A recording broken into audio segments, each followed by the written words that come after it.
بسم اللہ الرحمن الرحیم۔ شروع اللہ کے نام سے جو بڑا مہربان اور نہایت رحم کرنے والا ہے۔ السلام علیکم ورحمۃ اللہ وبرکاتہ۔ محترم ناظرین کرام، رمضان المبارک کا چاند دیکھتے ہی یہ وظیفہ پڑھ لو، گھر دولت گاڑی سب کچھ ملے گا۔ پیارے دوستو، رمضان کا مہینہ تمام مہینوں کا سردار ہے اور اپنے اندر بے بہا رحمتیں اور برکتیں لیے ہوئے ہے۔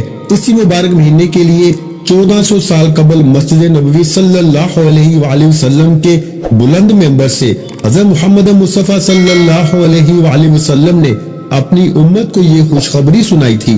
لوگوں، خدا کا مہینہ برکت اور رحمت اور مغفرت کے ساتھ تمہاری طرف آ رہا ہے۔ وہ مہینہ جو خدا کے نزدیک بہترین مہینہ ہے، جس کے ایام بہترین، جس کی راتیں بہترین اور جس کی گھڑیاں بہترین گھڑیاں ہیں۔ اس مہینے میں تمہاری سانسیں ذکر خدا میں پڑھی جانے والی تسبیح کا ثواب رکھتی ہیں، تمہاری نیندیں عبادات اعمال مقبول اور دعائیں مستجاب ہیں۔ یہ مہینہ نہایت ہی شان و شوکت والا ہے۔ اس مہینے کی حرمت و عظمت دیگر تمام مہینوں سے زیادہ ہے۔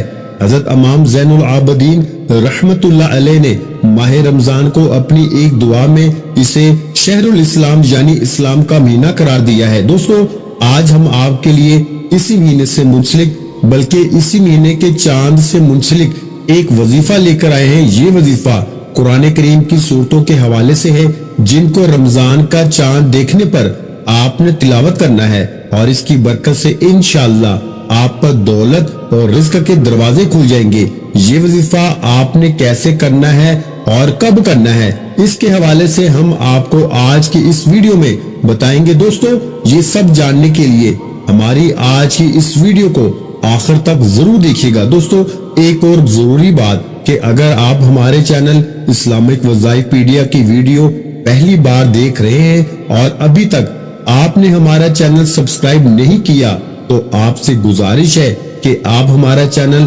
ضرور سبسکرائب کر لیں اور ساتھ ہی لگے بیل کے بٹن کو بھی پریس کر لیں، تاکہ آپ کے پاس فیوچر میں ہماری اپلوڈ ہونے والی مزید اسلامک معلوماتی ویڈیوز کا نوٹیفیکیشن بر وقت ملتا رہے۔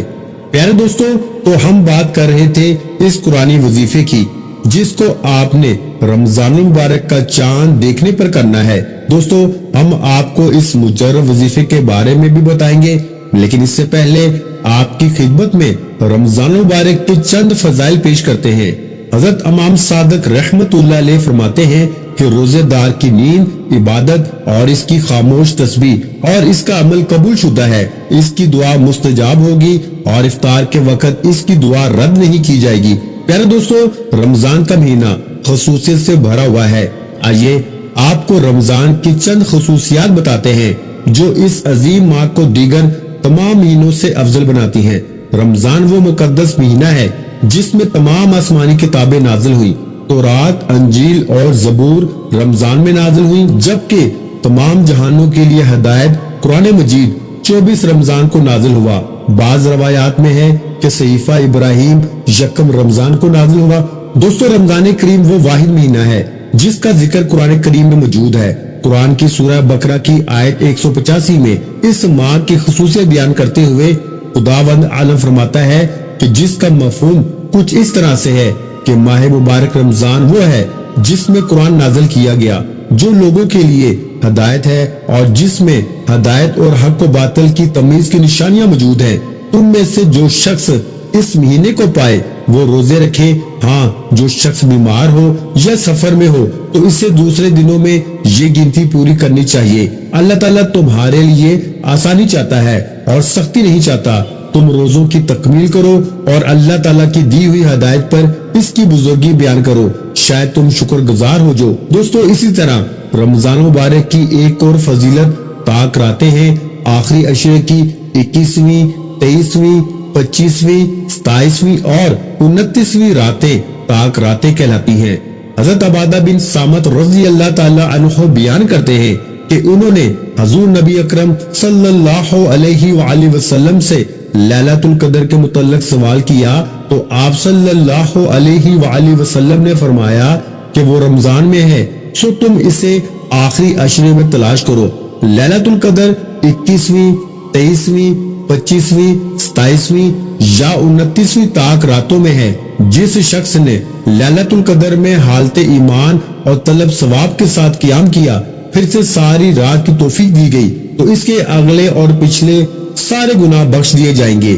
ایک دوسری روایت میں حضرت ابو ہریرہ رضی اللہ تعالی عنہ بیان کرتے ہیں کہ رسول کریم صلی اللہ علیہ وآلہ وسلم نے فرمایا کہ جس نے بھی لیلۃ القدر کا ایمان اور اجر و ثواب کی نیت سے قیام کیا، اس کے پچھلے سارے گناہ معاف کر دیے جاتے ہیں۔ پیارے دوستو، رمضان کی ایک اور فضیلت اعتکاف ہے۔ اعتکاف عربی زبان کا لفظ ہے جس کے معنی ٹھہر جانے اور خود کو روک لینے کے ہیں۔ اسلامی اصطلاح میں اعتکاف رمضان مبارک کے آخری عشر میں عبادت کی غرض سے مسجد میں ٹھہرے رہنے کو کہتے ہیں۔ حضرت عبداللہ بن عباس رضی اللہ تعالی عنہ سے ایک اور حدیث مروی ہے کہ حضور نبی اکرم صلی اللہ علیہ وآلہ وسلم نے ارشاد فرمایا، جو شخص اللہ کی رضا کے لیے ایک دن کا اعتکاف کرتا ہے، اللہ تبارک و تعالی اس کے اور اس کے دوزخ کے درمیان 3 خندقوں کا فاصلہ کر دیتا ہے۔ ہر خندق مشرق سے مغرب کے درمیانی فاصلے سے زیادہ لمبی ہے۔ دوستو، روزہ ایک ایسی عبادت ہے جو دکھاوے یا نمائش کے لیے نہیں کی جا سکتی، چنانچہ یہ خالص عبادت ہوتی ہے، لہذا اس کا اجر و ثواب بھی زیادہ ہے۔ حضرت علی ابن ابی طالب رضی اللہ تعالی عنہ نے فرمایا، روزہ خدا اور انسان کے درمیان ایک ایسی عبادت ہے جس سے خدا کے سوا کوئی آگاہ نہیں ہوتا، لہذا خدا کے علاوہ کوئی اور اس کا اجر ادا نہیں کر سکتا۔ حضرت موسیٰ کلیم اللہ نے اپنی مناجات کے دوران بارگاہ خدا بندی میں سوال کیا، بتایا تیری نگاہ میں کیا کوئی اور بھی میری طرح محترم و مکرم ہے؟ جواب ملا، اتمیت کے آخری زمانوں میں میرے کچھ بندے ہوں گے جنہیں میں ماہ رمضان کے روزوں کی وجہ سے یہ احترام عطا کروں گا۔ پیارے دوستو، یہ ہے وہ چند خصوصیات جن کی وجہ سے اللہ رب العزت نے اس ماہ مبارک کو فضیلت عطا کی ہے۔ اب ہم آپ کو وہ وظیفہ بتاتے ہیں جس کو آپ نے ماہ رمضان کا چاند دیکھنے پر کرنا ہے۔ دوستو، یہ وظیفہ نہایت ہی آسان لیکن بڑا ہی مجرب ہے۔ اس کا طریقہ کچھ اس طرح سے ہے کہ جب آپ کو کنفرم ہو جائے کہ رمضان کا چاند نظر آ گیا ہے یا آپ خود چاند کو دیکھ لیں، تو پھر آپ نے ایک بار درود ابراہیمی پڑھنا ہے۔ اس کے بعد آپ نے 21 مرتبہ یعنی 21 ٹائم آپ نے سورہ قدر یعنی اِنَّا أَنزَلْنَاهُ فِي لَيْلَةِ الْقَدْرِ اس کی تلاوت کرنی ہے۔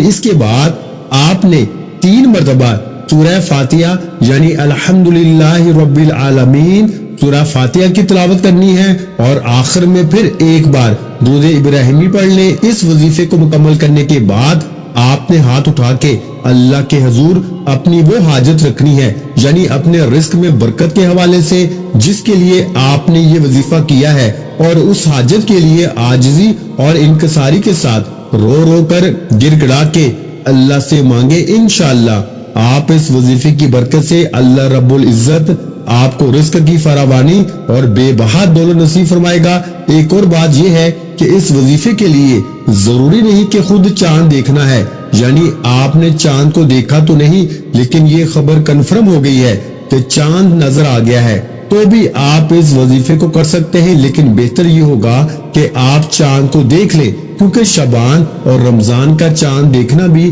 ایک مستقل سنت ہے۔ اس وظیفے سے خود بھی استفادہ کریں اور اپنے چاہنے والوں کو بھی اس کے حوالے سے ضرور بتائیں، کیونکہ نیکی کی بات کو پھیلانا بھی صدقہ ہے۔ اسلامک وظائف پیڈیا کے پیارے دوستو، ہم یہ امید کرتے ہیں کہ آپ کو ہماری آج کی یہ ویڈیو ضرور پسند آئی ہوگی۔ اگر آپ کو ہماری آج کی یہ ویڈیو پسند آئی ہے تو آپ سے گزارش کرتے ہیں کہ آپ ہمارے چینل اسلامک وظائف پیڈیا کو ضرور سبسکرائب کر لیں اور ساتھ ہی لگے بیل کے بٹن کو بھی پریس کر لیں تاکہ آپ کے پاس ہماری آنے والی مزید معلوماتی ویڈیوز کا نوٹیفیکیشن بر وقت ملتا رہے۔ سبسکرائب کے ساتھ ساتھ ہماری ویڈیوز کو لائک بھی کریں اور اپنی قیمتی رائے کا اظہار کمنٹس میں ضرور کریں۔ آپ کے لائکس اور کمنٹ سے ہماری حوصلہ افزائی ہوتی ہے۔ کمنٹس میں آپ اپنے سوالات بھی کر سکتے ہیں۔ اللہ تعالیٰ آپ کو اپنے حفظ و امان میں رکھے۔